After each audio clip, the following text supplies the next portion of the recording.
Daisy. And I'm Terry. And this is the Monday Mindset Podcast, where we share things of interest to us and hopefully to you. So let's get started with episode number 198. And this week, it's Daisy's turn to share something with us. Daisy, what do you have for us today? Well, Terry, I have gone back to a podcast that I haven't shared for ages. I used to share a lot at the beginning, and the benefits of it now are that they've started doing bite-sized episodes. So you may have guessed I have gone back to Rangan Chatterjee's podcast, Feel Better, Live More. And it actually started with, I saw like an advert, if you like, a trailer for one of his episodes that I thought sounded interesting. When I started listening to it, I thought it wasn't as interesting as I thought it was going to be. But this one caught my eye. So I am sharing a bite-sized episode called How Exercise Changes Your Brain and Reduces Your Risk of Depression with Dr. Anders Hansen. Dr. Anders Hansen is a Swedish psychiatrist, speaker, and award-winning author who has his own TV series exploring the human brain. I did have a quick look, but it's in Swedish. And this is a bite-sized episode, so there is a longer episode, which I'm actually quite keen to go and listen to. He's an interesting guy, talks well about his subject, very passionate about it. And he kicks off by saying that exercise has been shown to be really important for cognition, all cognitive function, memory, ability to focus, creativity, even can boost intelligence. And it's also protective against depression and anxiety. And you know this, listeners know this, we've talked about this before. But he says, and apparently, according to him, he says the brain is the organ in the body that benefits the most from exercise, which I thought was interesting. One of the best studies, he thinks, was done by doing an MRI scan to measure the size of the hippocampus. And the hippocampus is the memory center of the brain. And apparently the hippocampus decreases in size every year after peaking roughly age 25 to 30. But it decreases in size by about 1% every year. And this was thought to be inevitable. You just can't change it. I thought, well, that sounds familiar. I've heard that about some other things like type 2 diabetes. But researchers in San Diego started wondering if this could be changed by exercise because they'd found that introducing a wheel into the cage of lab rats led to a growth in their hippocampus size. So the study that they did had people walking 3 times a day for 5 minutes every time, and that was fast walking for a year. And this is in one group. And the other group, they had them do stretching exercises for the same times. So 5 minutes at a time over this year period. Now the second group, so that was the stretchers, found that their hippocampi, what's the plural of hippocampus? Not their hippopotamuses, but no, I as a former English teacher, I should probably know how to make this plural. They're hippocampi. Feels like it should be hippocampi. But in this second group, they'd found that their hippocampi, that's what I'm going to go with, had shrunk by an average of 1.4%. So that's just over the 1% that he quoted before. But the walking group, their hippocampi had grown by an average of 2%. So they'd actually gained 2 years effectively. They also saw an improvement in their memory, especially spatial memories. So exercise is a way of preserving the function of the brain and boosts creativity. They talked about tests being done an hour after walking that show a boost in creativity, and quite a substantial boost at that. The ability to brainstorm increases by about 50% the hour after walking. So a really good tip there. If you're struggling with a problem, go for a quick brisk walk to boost your chances of coming up with solutions to said problem. But just a quick side note, brainstorming. This is something that I've learned through listening to some audiobooks lately that apparently is a bit of a sensitive word these days. And after doing some Googling, there seems to be a little bit of a debate about whether or not it's actually viewed as, well, I don't think you could go as far as offensive or not, but sensitive. And it hadn't crossed my mind until it came up twice in 2 separate books that I've listened to. Might even be 3, actually. But apparently, brainstorm is another word for a seizure experienced by people with epilepsy. And so why there is this sensitivity around using the phrase brainstorming. So I Googled it, as in, is this a sensitive word and what can we use instead? And I found a great quote about the sometimes very touchy subject of stopping usage of certain words. And I'm sure we can think of many, and also probably our own discomfort and or indignation at why we should make this change in words that we're used to using. And this is from an article on the CBC News website by somebody called I. Taniguchi. And she says, being an English speaker doesn't entail that you necessarily know the racist etymology automatically, says I. Taniguchi. She is a linguist and an associate language studies professor with the University of Toronto. Etymology is the study of the origins of words and the way their meanings change over time. And she says, the fact that you said it, oblivious to the etymology, doesn't automatically make you a bad person. What you do once you find out a word is racist, sexist, or ableist etymology carries more importance, she explains. She says she understands it's a tricky question, but it's less about being politically correct and more about listening to the lived experience of others. And that's what I think. Obviously, there's a huge spectrum on how offensive words are, whether they're offensive, whether they're sensitive, but I always get stopped in my tracks when there's a word or a phrase or whatever it is that I'm used to using. And it is uncomfortable for something that you've been using for years, decades, most of your life, to start thinking about alternative words. But I also think that's quite a fun challenge. So I thought, well, okay, what else can we use? And she goes on specifically in this article to talk about brainstorm, blindsided, and blind spots. The prefix blind is often used in metaphorical terms like blindsided, blind spot, and blind leading the blind to describe the limitation of sight. And someone called Julie Cashman says, I can see that being offensive to people who can't see. And she's a member of the disability community and co-chair of Consumer Action Committee, which advocates for individuals with disabilities. Using the term brainstorm could also be insensitive to those who have brain injuries or are neurodiverse, added Cashman. More important is the stigma that it will effectuate about disorders like epilepsy, for example. So, what are the alternatives we could use? That's where I think it's quite fun to have a, challenge. Well, if I should maybe stop using this word, what else can I use? So I Googled that, alternatives to brainstorming. And they came up with some things like teaming, brainwriting, mind mapping, which apparently are alternatives to brainstorming rather than alternative words we can use. But I still thought they were quite good terms. But some other terms that we could maybe use, and this was the first one was one that was mentioned in the books as being a bit silly, is thought shower. That is a bit comical, I think. But I quite like blue sky thinking exercise, out of the box thinking, or thought sharing. So like I said, there does seem to be a bit of a debate about whether or not it's viewed as offensive / sensitive. And it hadn't crossed my mind until I heard about it in these books.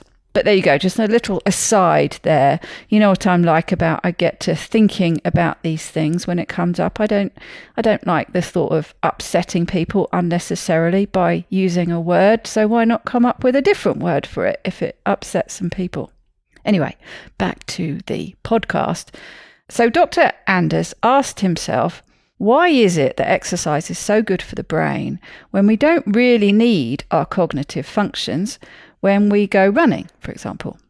But he said when he thought about it a bit more, in our distant past, it was when we moved that we needed our cognitive functions the most. Hunting, gathering, We needed to focus and to build memories, etc. So he said, now we can exploit this evolutionary mechanism in order to function better in the modern world we live in. And direct quote from him, exercise has nothing to do with being good at a sport. In the way he's talking, obviously. It has nothing to do with being one of these marathon runners. Exercise is something that the brain evolved for and is extremely important for us as a species. You should not mix it up by needing to be an athlete. Make a habit of exercise. For example, he says, walk to work or get off the bus or stop early, take the stairs, encourage children to play in their lunch breaks. But he says it's really important to try to build exercise into your life so you make a habit out of it. And with that mention of encouraging children to play, Rangan cited a study done with children in Swedish schools. And just 6 minutes of movement before a class improved their concentration levels and also helped them avoid distractions. And they went on to talk about something called a cycle test done in the UK. So he poses the question to Rangan, could cycling 6 minutes on an exercise bike as fast as you can and then squeezing the handle as hard as you can, do you think this could predict your risk of depression over the next 5 years? They both said, well, they couldn't necessarily see how that could. But apparently they studied over 100,000 people and then followed them for the next 6 years. And those that were in better shape, so presumably performed better at this cycle test, were less likely to be depressed over that time. And then they thought, well, what about other factors, other lifestyle factors? So they excluded all other factors of general good health or poor health, like diet, alcohol, smoking, etc. And after excluding those, they still found that it was protective. And no matter where they chose to have the cutoff on a spectrum of depression, because obviously, there's mild depression to really, really bad depression. Wherever they decided to set that cutoff mark, they still found that exercise was beneficial. So as I'm listening, of course, I'm thinking, inquiring minds want to know, what is it about exercise that could have that impact? Yes, very good question. And maybe they go into that in more detail in the longer episode. In this clip of that episode, they were more talking about studies and different things that were sort of proving the fact. They didn't exactly go into the mechanics other than it improves the size of the hippocampus. So movement is really important for lowering the risk and the severity of depression. And he was saying that with patients that he sees. Medication aside, when they ask what else they can do, that's what he always talks about is exercise. And he talks about how a lot of people don't get in what is considered to be the recommended number of steps, which, if you remember, back in an episode, we actually talked about that. It's quite an arbitrary figure that was decided that 10,000 steps was a Japanese gadget marketing ploy. But we've come to adopt it as this sort of recommended daily amount of steps that we should get in. But he says that rather than look at it in this slightly potentially negative, shaming light, rather see it as a huge untapped resource. And he says it's those daily changes that make the biggest difference more than the big challenge like running a marathon, for example. And his tip, you probably know if you've listened to Rangan's podcast, he asked his guest for a tip at the end. And Dr. Anders' tip is to learn more about the brain. Knowledge is power. When you really understand what is going on in your body, you are more likely to make the changes that will benefit you. And that certainly appealed to me as a questioner/rebel. But yeah, so I was thinking about that, and I'm not sure if I noticed the effects of probably more walking with the different dog walks that I do. Although actually when I think about it, I don't know how much more walking I do because I drive somewhere. But certainly the combination of the different environments and the scenery has had an impact. And it's probably a tougher walk, more hills and things like that. So I think I probably feel like I'm getting more exercise that way. And of course I get some exercise every day walking the dogs. So I probably pretty much fulfill what he's saying. And now I would really like to get an MRI scan on my brain, of course, to see what my hippocampus is doing year on year. I feel like it might still be doing the 1% decline. So I feel like I probably need to do a bit more. It's hard to tell, isn't it, with mood issues and things, especially how much better or worse they could be doing with doing different things, because you can't really run a comparative experiment in a parallel universe. So it's difficult to tell, isn't it, whether you would be worse if you weren't doing it or you'd be better if you were doing more. But it certainly got me to thinking, my mood, as people at home will know, because I bang on about it quite a lot, but it certainly has its ups and downs.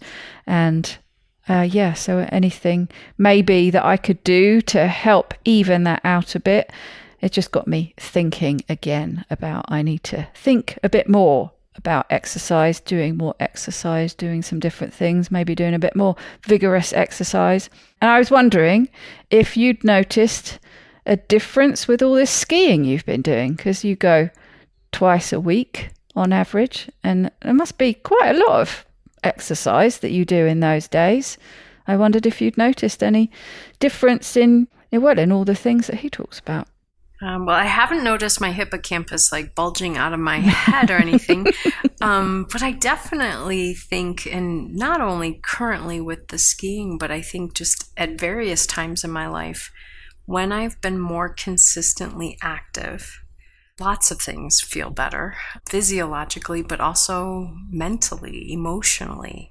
So as I'm listening to this, Daisy, I'm thinking back to an episode you did way back in the beginning.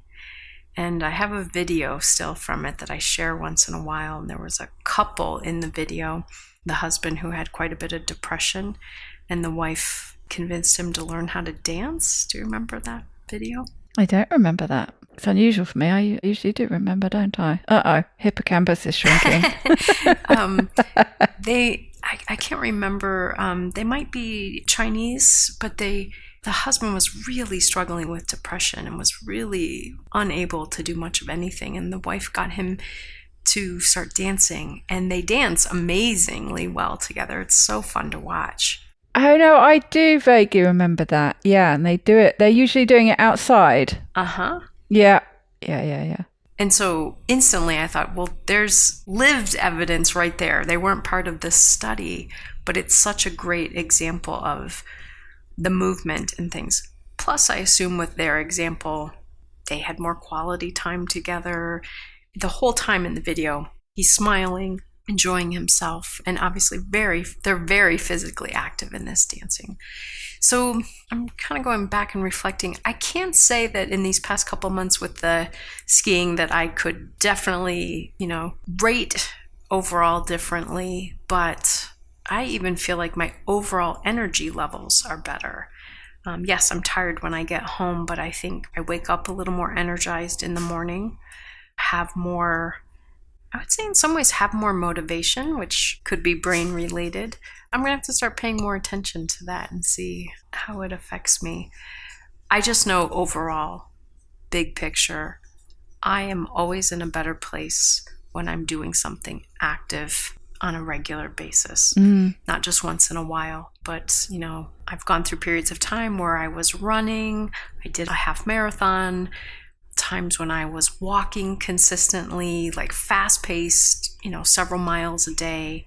Probably some of the best mood and energy levels I've had is when I was doing that consistently. So there might just be something to this. Yeah. And something you said there, and they referred a few times to him talking about sleep. Dr. Anders, the guest this is, I think he talks about that quite a lot as well. And of course, that's quite a good knock-on effect you just mentioned. And that's the thing, I think we've all done that, haven't we? There's when you've exercise and it tires you out in that, when you feel tired out in that healthy way, so you're not sort of overly tired, which I think can affect your sleep negatively, but when you sleep well because you're a bit worn out, you're tired out, you physically tired yourself out a little bit, and you sleep better, which of course is going to have a knock-on effect. So I think there are probably lots of indirect ways it helps. And we've mentioned before about other things it can help, like walking after a meal can bring your blood sugar down. There are so many benefits to adding in some regular, easy things like going for a walk. So it just got me to thinking again. And actually, as I was scrolling around through different episodes, there was another one that was a bit exercise related, I think, from somebody else. So I might have a listen to that and come back with that another time, and also go and listen and find out in the longer episodes whether they get a bit more into the nitty-gritty of how it works in our brain, exactly what's going on, because as you brought up, that is an interesting question. So there you go. Daisy, I'm thinking, I don't always know all of the details on these things. I've come across it somewhere before, and I know there's something, but I don't remember the exact details. But one of the things that I was just thinking is that there are neurochemicals that are increased through exercise. And so real quickly, as you were just talking, I quickly went and looked up one that I think might be affected by this. And sure enough, it is. And there's a brief article on PubMed, and they talk about exercise induces beneficial responses in the brain.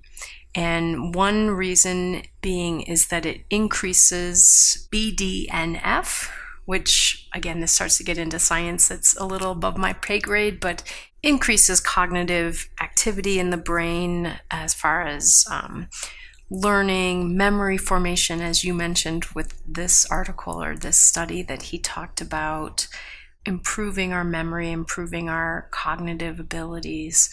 So I think probably in the longer episode, they probably get into some things like that, BDNF, and then there are some others that I'm not thinking of off the top of my head. Yeah, that sounds familiar. That's something that's come up in other episodes that we've talked about, I think. Absolutely. But I like their tip about if you're really struggling to figure out a problem, just going for a 5-minute, they talk about in the study at the beginning, it was just 5 minutes, brisk walk, to actually go out, walk around the block quickly. So this is something, you listeners at home, you can put this to the test. If you're really struggling to figure out a problem of one form or another, go for a quick walk and come back and see if that helps. I mean, people talk about, don't they, doing something like that to clear your head. And I often come up with things when I'm walking the dogs. I think it's just the action of walking, getting outside. It's just something that has a little bit of a reset. So I can see that working. And I've certainly found it helpful if I'm getting really stressed out about something or having a stressful conversation with somebody or something like that, going out and having a quick walk or doing some kind of an exercise in some form helps just, drop those anxiety levels down a bit. It's also one of those examples as I'm listening to you thinking, gosh, people who work on business improvement, groups working well together, innovative teams, man, if those people need to always keep up to date with this kind of research, because if you have a group of folks who need to solve a problem together and they've just gone to lunch and they sit down and they're in that warm meeting room and they're just not, kind of creating new ideas or really struggling with that in their idea sharing time, go have them do a walk first. Yeah. Or get them up doing something physical, get this movement happening, then have them do their idea sharing. It's so applicable. Well, it sounds like you would benefit. Say you had an hour, 2-hour meeting, whatever it is, even an hour meeting.